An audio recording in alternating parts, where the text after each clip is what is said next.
Magandang araw, welcome sa channel ni Child of God. Ngayon, ibahagi ko sa inyo ang aking nalalaman tungkol sa mga orasyon o LNK. Narito ang orasyon na aking ibahagi sa inyo. Orasyon sa palipad hangin. Kung bago ka pa lamang napadpad sa channel na ito, huwag kalimutan mag-subscribe and click the bell icon para laging update sa mga bagong video. Maraming salamat.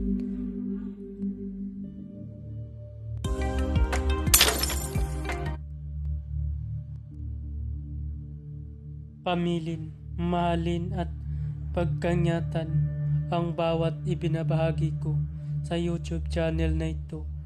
Ang kapangyarihan na kapaloob dito ay lubhang maiwaga. Gamitin lamang sa kabutihan at pagganap ng kalooban ng Diyos.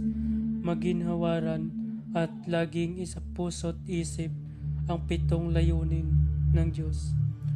Isabuhay ang 4 na simulain, makadiyos, makabayan, at makatao, makakalikasan. Pangalawa, isagawa ang pag-ibig sa Diyos, pananampalataya at pag-asa sa pamamagitan ng tiyaga. Isakatuparan ang kabutihan, katuwiran, kalinisan, katotohanan, kadilisayan, kaliwanagan, at kababaan ng kalooban. Pang-4, ipalaganap ang pagkakaisa, pagmamahalan, pagtulong sa kapwa, pagmimisyon, paglilinis ng sarili at pagbabago na paunlad. Pang-5, magkaroon ng paggalangan, pag-unawaan at pagmamahalan sa isa't isa bilang mga kapatid at kapwa-tao. Pang-6, maging dakila sa isip, sa salita at gawa para sa Diyos, sa bayan at tao.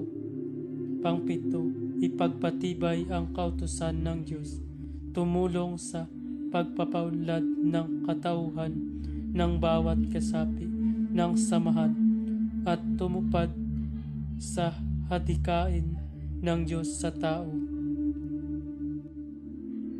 Sa pamamagitan ng pagsunod sa mga layuning ito, ang isang naghahanap sa Diyos ay makakasumpong sa Kanya at hindi pagkakaitan ng Kanyang liwanag. Bago gamitin ang orasyon, manalangin muna ng 3 Ama namin, 3 Aba Ginoong Maria, at 3 sumasampalataya. At isunod ito. Narito ang orasyon. Hele hele, pater hela, patio,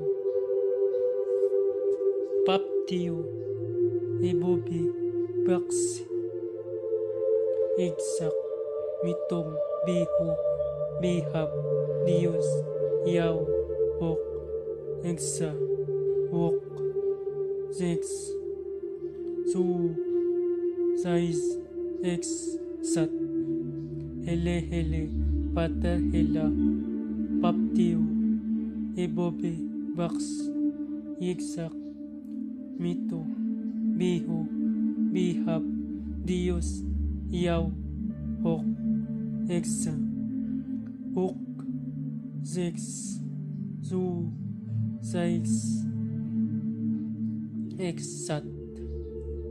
Usalin yan ng 3 beses. Pamamaraan, iihip sa baso na ipainom sa pasyente o iihip sa kamay at iihip sa bunbunan ng pasyente kung ang gumawa nito ng palipad hangin ay pinasapi mo sa pasyente at maaari mamamatay ang gumawa nito. Maraming salamat. Babala, ang lahat ng orasyon na aking ibinahagi ay lubhang makapangyarihan. Gamitin lamang sa mabuti. Kung sino man ang gumamit sa masama ay mayroong bad karma. Maaari maghirap habang buhay hanggang kamatayan. Maraming salamat po. Bago matapos ang videong ito, huwag kalimutan mag-subscribe and click the bell icon para laging update sa mga bagong video. Maraming salamat.